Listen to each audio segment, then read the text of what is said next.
నమస్తే అండి. Welcome to my channel. ఈరోజు మన రెసిపీ గ్రామీణ ప్రాంతాల్లో చేసుకునేటువంటి దోసకాయ టమాటా పచ్చడిని చూపించబోతున్నానండి. వేడి వేడి అన్నంలో కొంచెం నెయ్యి వేసుకుని తిన్నారనుకోండి, ఎన్ని రకాల కూరలున్నా అన్నీ పక్కన పెట్టి అన్నం మొత్తం ఈ పచ్చడితోనే తినేస్తారనమాట. అంత బాగుంటుంది. ఇంకెందుకండి ఆలస్యం, వీడియోలోకి వెళ్ళి ఆ ప్రాసెస్ ఏంటో చూసేద్దామా మరి. పొయ్య వెలిగించి పాన్ పెట్టుకొని దీనిలోకి 1 టేబుల్ స్పూన్ ఆయిల్‌ని వేసుకోవాలండి. ఆయిల్ అన్నది పూర్తిగా వేడెక్కిన తర్వాత దీనిలోకి హాఫ్ టీ స్పూన్ ఆవాలు, 1 టీ స్పూన్ ధనియాలు, హాఫ్ టీ స్పూన్ జీలకర్ర, 1 టీ స్పూన్ శనగపప్పు, 1 టీ స్పూన్ మినపప్పును కూడా వేసుకొని ఫ్లేమ్ అన్నది పూర్తిగా లో ఫ్లేమ్‌లోనే పెట్టుకొని ఇవి 70% వరకు వేగే అంతవరకు వేపుకోవాలండి. 70% వేగిన తర్వాత దీనిలోకి మీకు రుచికి అనుగుణంగా పచ్చిమిరపకాయలను వేసుకోవాలండి. నేనైతే ఇక్కడికి సగానికి తుంచుకున్నటువంటి 6 పచ్చిమిరపకాయలను కూడా వేసుకొని వీటిని కూడా వేపుకుంటున్నాననమాట.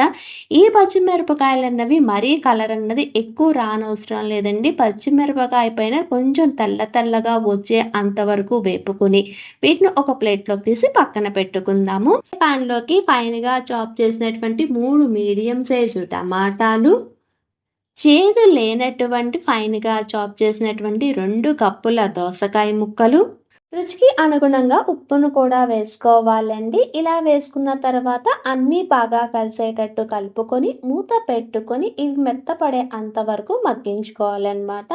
ఇలా మగ్గించుకుంటున్నప్పుడు మధ్యలో కలుపుకోవాలండి. ఇలా కలుపుకుంటున్నప్పుడు నేనైతే దీనిలోకి పావు టీ స్పూన్ పసుపును కూడా వేసుకొని అన్నీ బాగా కలిసేటట్టు కలుపుకొని మళ్ళీ మూత పెట్టుకొని మగ్గించుకున్నానన్నమాట. ఇలా మగ్గిన తర్వాత నైఫ్తో కట్ చేసి చూపిస్తున్నాను చూడండి. నైఫ్తో ఎంత సాఫ్ట్గా దిగిపోయిందో కదా. ఈ పాయింట్లో పొయ్యి అన్నది ఆఫ్ చేసి వీటిని పక్కన పెట్టి పూర్తిగా చల్లారి పెట్టుకుందాము. తర్వాత ఒక మిక్సీ జార్ తీసుకొని దీనిలోకి మనం ముందుగా వేయించి పెట్టుకున్నటువంటి ఆవాలు, ధనియాలు, శనగపప్పు, మినపప్పు, పచ్చిమిరపకాయలు ఉన్నాయి కదా, అవన్నీ దీనిలోకి ట్రాన్స్ఫర్ చేసుకొని ఫైన్ పేస్ట్గా చేసుకోవాలండి.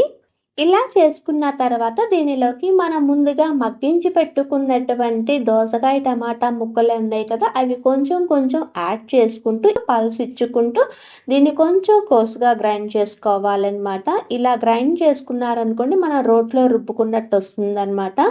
ఇలా గ్రైండ్ చేసుకున్న దాన్ని ఒక బౌల్లోకి తీసి పక్కన పెట్టుకుందాము. ఈ చట్నీలోకి తాలింపు పెట్టుకోవాలండి.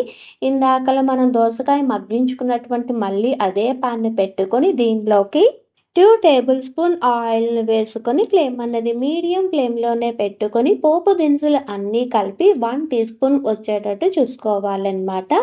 తర్వాత దీనిలోకి సగానికి తుంచుకున్నటువంటి 2 ఎండుమిరపకాయలు, ఒక రెమ్మ కరివేపాకు, పావు టీ స్పూన్ ఇంగువను కూడా వేసుకొని తాలింపుని బాగా వేగేటట్టు వేపుకోవాలన్నమాట అండి. ఇలా వేగినటువంటి తాలింపుని మనం ముందుగా రెడీ చేసుకున్నటువంటి దోసకాయ టమాటా పచ్చడిలోకి వేసుకొని అన్నీ బాగా కలిసేటట్టు కలుపుకోవాలండి. అంతేనండి, వేడి వేడి అన్నంలో కొంచెం నెయ్యి వేసుకొని ఇలా దోసకాయ టమాటా పచ్చడి తినండి, ఎంత బాగుంటుందో అనమాట. అంతేకాదండి, ఇది బ్రేక్ఫాస్ట్లోకి ఇడ్లీ దోశల్లో కూడా చాలా బాగుంటుంది. మీకు కానీ ఈ వీడియో నచ్చితే please like, share and subscribe. Thanks for watching.